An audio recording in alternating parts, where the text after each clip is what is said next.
Marketing Edge on TV is Nigeria's leading initiative in the business of brand management and in the management of brand business. It is a 30-minute awesome package that comprises brand news, branding focus, and industry conversation, all in a mix, encompassing thorough and in-depth analysis aimed at promoting the brand idea. My name is Babumi Agbibi. Welcome to the program. Marketing Edge on TV, promoting the brand idea. We begin with brand news, where we bring you the latest developments around brands and in the field of marketing and advertising in Nigeria and around the world.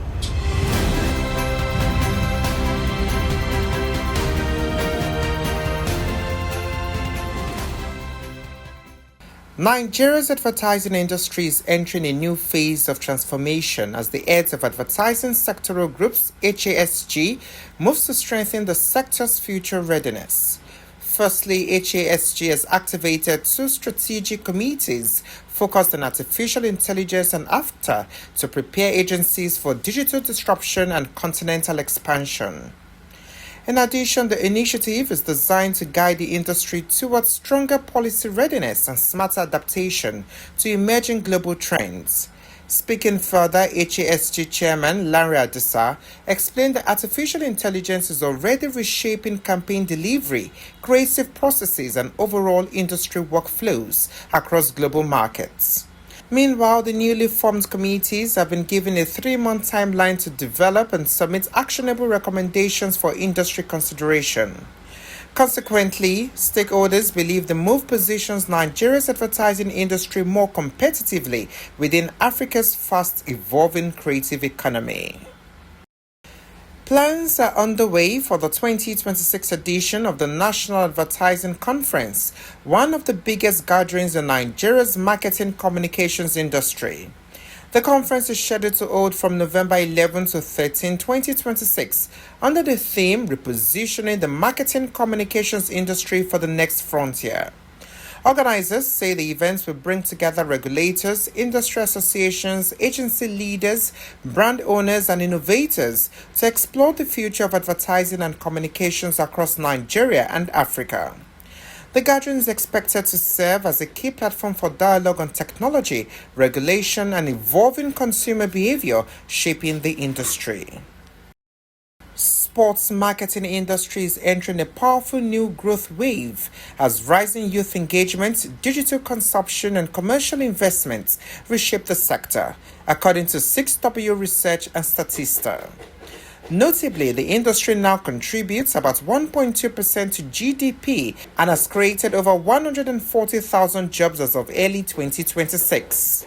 Meanwhile, sports events are valued at $3.27 billion and are projected to reach $6.11 billion by 2033. Significantly, online gaming continues its upward climb, expected to hit $384.5 million by 2028. More so, social media-driven sports advertising is expanding at over 10% annually as brands shift to mobile-first engagement. However, despite this strong momentum, analysts note that the market remains highly competitive, with global brands maintaining dominance across key segments. Marketing Edge on TV, promoting the brand idea. That was brand news. Next is branding focus after this break. Marketing Edge on TV, promoting the brand idea.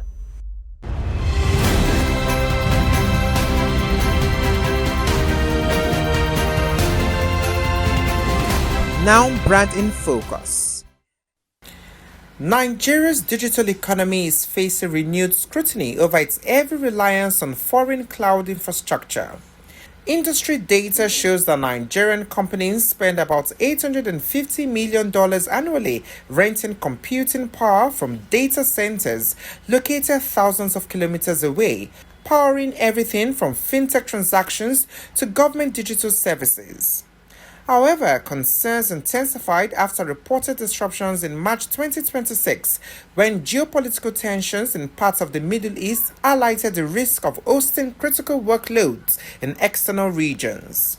Meanwhile, major fintech platforms and digital services in Nigeria continue to rely on cloud systems hosted mainly in Europe, the United States, and South Africa.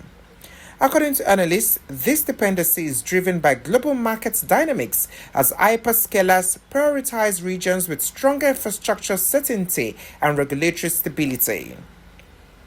As a result, Nigerian firms are left exposed to foreign currency volatility, external regulatory frameworks, and potential geopolitical shocks beyond their control. In response, telecom giant brands are investing in large-scale data centers in Lagos to strengthen local capacity and reduce reliance on offshore systems. However, experts say domestic infrastructure is still not enough to match Nigeria's rapidly growing digital transaction volume, raising long-term questions about digital sovereignty and resilience.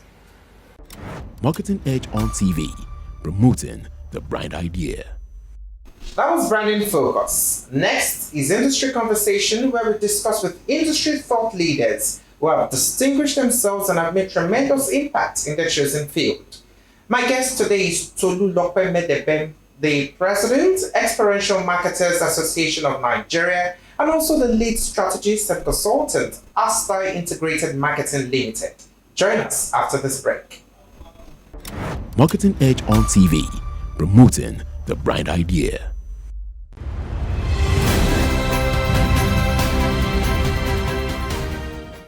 On Industry Conversation today, my guest is the President, Experiential Marketers Association of Nigeria, EXMAN. She's also the lead strategist and consultant at Aster Integrated Marketing Limited. Tolulope Medebem. That's me. Did I get that proper? Yes, you did. Medebem, but that's fine. Thanks for joining us. Thank you for having me. Now let's look at the last 1 year.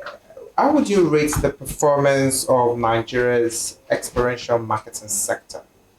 So the first question would be, how would you have rated the performance of Nigeria? Okay. Generally, first off, and then the brands. I mean, we work for brands, you know, so whatever ratings we're getting basically would be with and along the measures of the brands, especially because of the economic pressure on a lot of, coming into this year or towards the end of last year, what was something that was ringing through everybody's messages and all of that was, 2025 was that year. 2025 was that year. And I heard that quite a number of times and I had to think to myself, wait, is this something we say normally or is this really the truth? But 2025 was that year, economically for everyone, for brands, for everyone. And it was a time that everyone went through a lot. Let's use the word that they use now.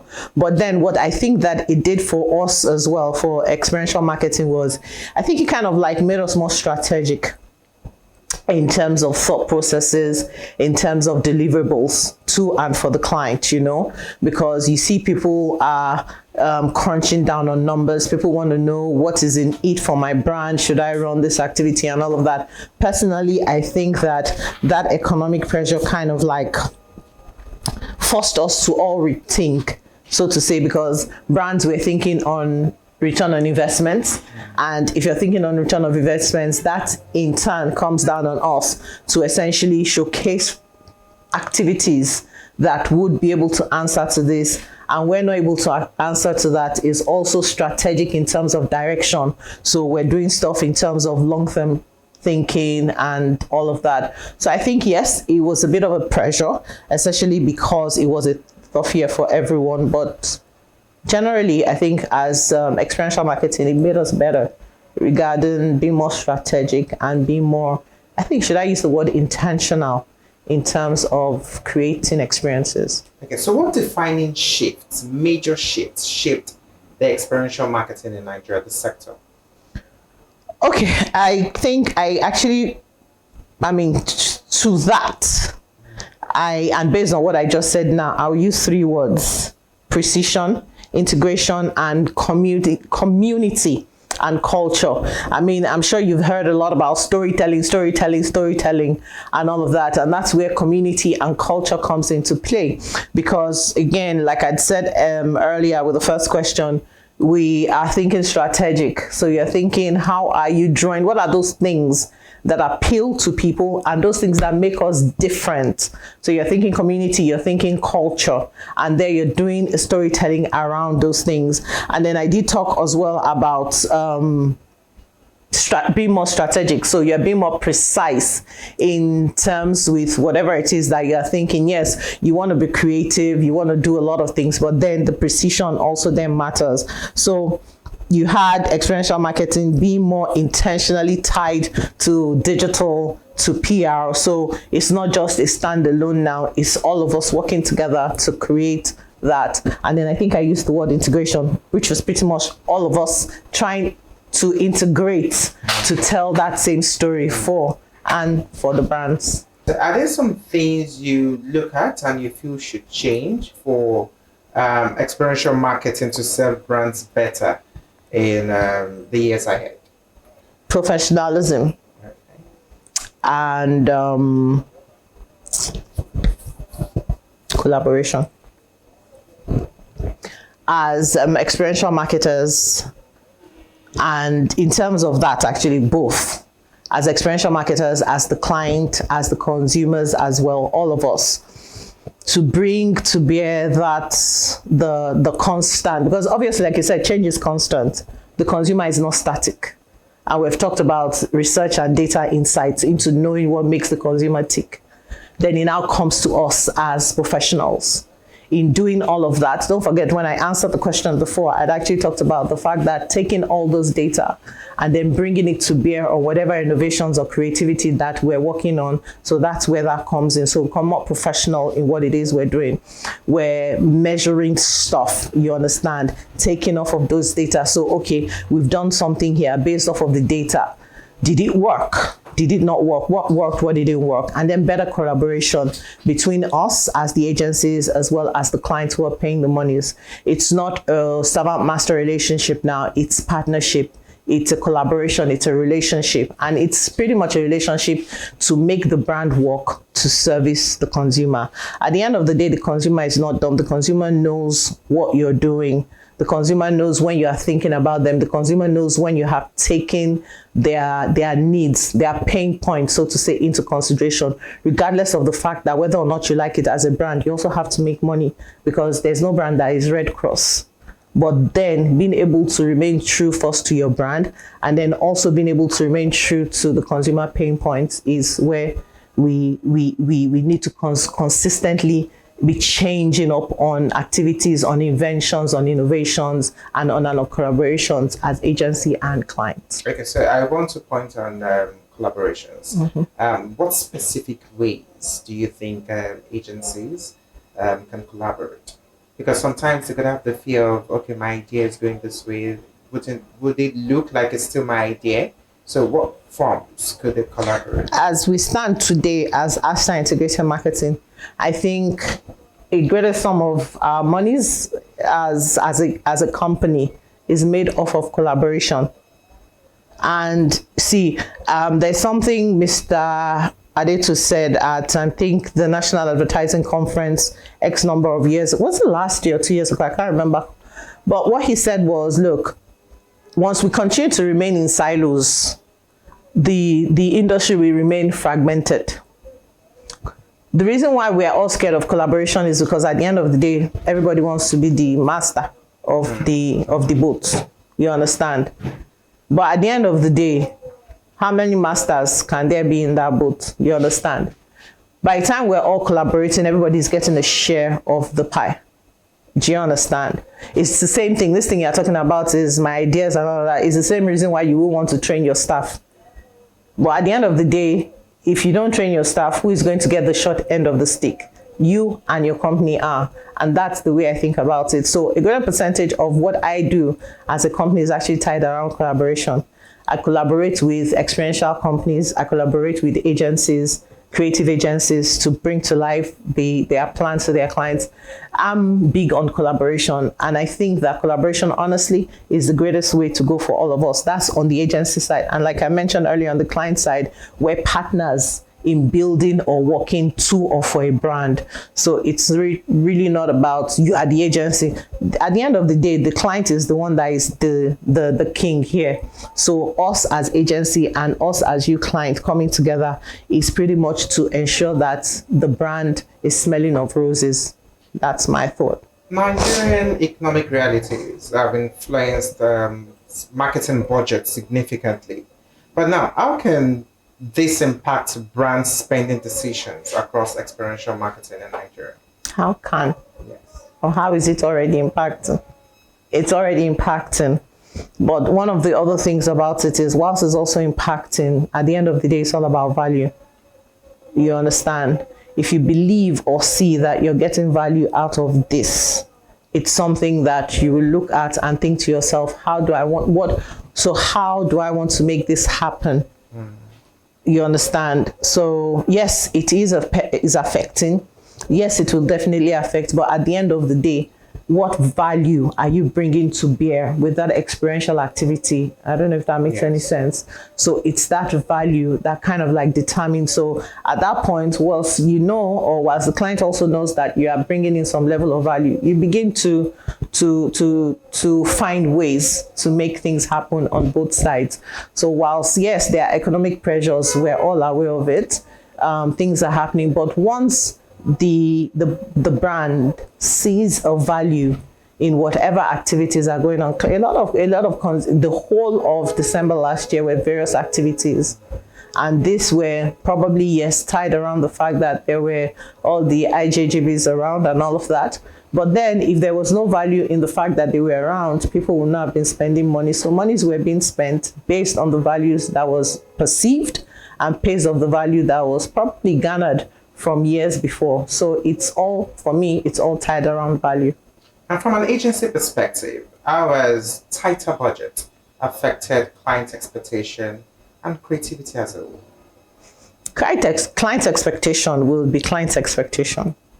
I mean, we always see memes of a Lamborghini, and then, I mean, what I wanted versus what I got, you understand?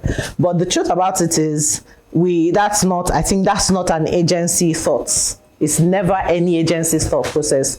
No agency wants to give you a what I wanted versus what I got. No agency wants to give you that. But at the end of the day, I've had instances where people are drilling down, cutting down on my cost, and telling me that is exactly that thing that you originally said. You're laughing, you're already laughing. So you've kind of like answered the question yourself, really, because at the end of the day, where or how does that work? But then as an agency, the onus lies on you to ensure that regardless of how the client, and that's where experiential innovation, change, all of those things that you have talked about before now, that's where it comes into play. So for instance, we've given an idea of somebody working on space, Abby, and budget comes down. What else can we do that will simulate that idea of somebody? And that's how we think, where I'm coming from. You understand? Okay, fine, we can't go and shoot this in the space. And then how can we simulate it? How can we simulate it as best as possible within the budget that we have? Because at the end of the day, don't forget that the agency that is doing the work is also not a Red Cross, the same way the client is not Red Cross. But at the end of the day, the client is also remember I mentioned value. This is it now. The client is also expecting value. But then that doesn't mean that you are going to be, because you're not going to kill yourself in delivering value. Value then means that the client trusts you to know that. So sometimes as experiential agencies, sometimes it does bite us a lot in the behind, because you bend over backwards because of this value that I'm trying to say. You sometimes go way beyond what has been, so that again we don't get the what I wanted versus what I got scenario. Sometimes it backfires, because then the client feels like, so why did you that? And then sometimes the people that value the relationship appreciate it, and that way it goes into the future, kind of like you paying it forward, because then it goes into the future for further activities that you do with that client, or even another client sees it, and it's kind of like your calling card for somebody else. So either way, at the end of the day, it's also a win-win for you. So it's not always about the budget. The budget is key, please. Let's get it twisted. The budget is key, but it's not always about the budget. I mean, we've done a lot of things on relationship, but these are relationships that we've built over the years that have not hurt us in any form. I don't know if you get. Yes. Instead, it's been a symbiotic, that's the word, symbiotic relationship, a partnership, and that's a partnership that works. Okay. As brands begin the year, so what's your outlook for marketing spending allocation for the first quarter when it comes to experiential marketing campaigns? Usually, we found out the first quarter kind of like it's usually very quiet. Yeah, I think it's something that it's usually very quiet. It's not that things are not happening. It's usually very quiet. And what do I mean by that? First year, everybody is going through all their strategy sessions, all the things that, again, especially this year, when there was a lot happening in the last quarter of last year. So obviously not too much time to go through all the strategies for the new year and all of that. So you have a lot of people actually having strategy sessions this year. We've been in a couple since we resumed. We have a couple more in the next week when some other people are resuming. So strategy sessions are happening. People are directing and redirecting budget. People are making plans against the next quarters to come. So, and then I'm thinking that the tax thing, which is causing so much of an uproar, is also going to be what a lot of people are going to take into view. I mean, right now, part of what we are discussing or asking ourselves is, oh, this line item that a normal day they always have pushback in terms of their taxes.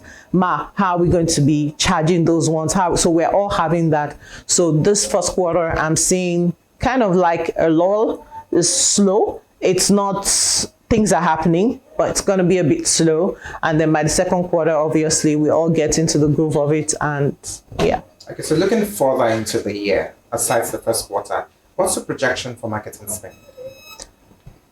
It's been getting better, and I see it getting even much better. I mean, compared to the upper year being 2023, I think 2024, 25 was a better year. It was actually a better year for all of us as experiential marketing. And I'm hopeful that by the time we get a hang of where we are at now, and then I think there was this economic outlook thing we listened to at the conference in Abuja in November, it's giving us a bit of comfort. I mean, so there's wiggle room for all of us. So fingers crossed. Let's talk about regulation. Is there any positive role regulation has played when it comes to experiential marketing? Oh, yeah. What roles? So like yesterday, for instance, I got a mail from one of the members of EXMAN. And the mail was a client who, based on, again, economic outlooks and all of that, their agency commission, whatever, is coming to 8%. And he says to me that, how does this fit into the regulation? And he's asking because since the October, was it 6th of October, 2 years ago, when ISOC was published, and it caused all the hula baloo within the industry, I think it's been something that has helped us as experiential, where we're able to go with some level of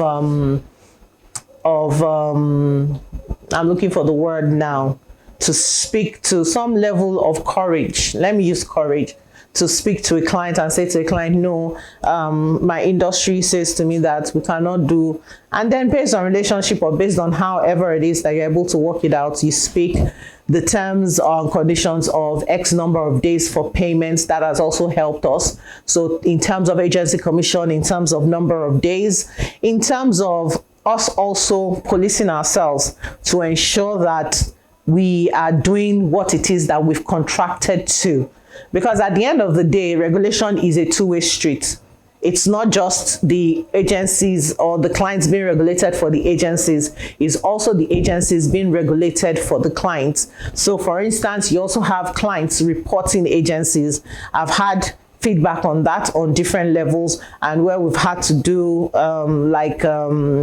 sessions to speak on both sides. So I think that regulations, really, they're not out to stifle anyone. Honestly, I think they're just honestly there to make sure that we have a mutually respectable platform for everyone. It's the word mutually, because it's for everyone and it's just for the benefit of the ecosystem. That's what I think it is. You talked about brands and agencies, and I'm still staying with regulation.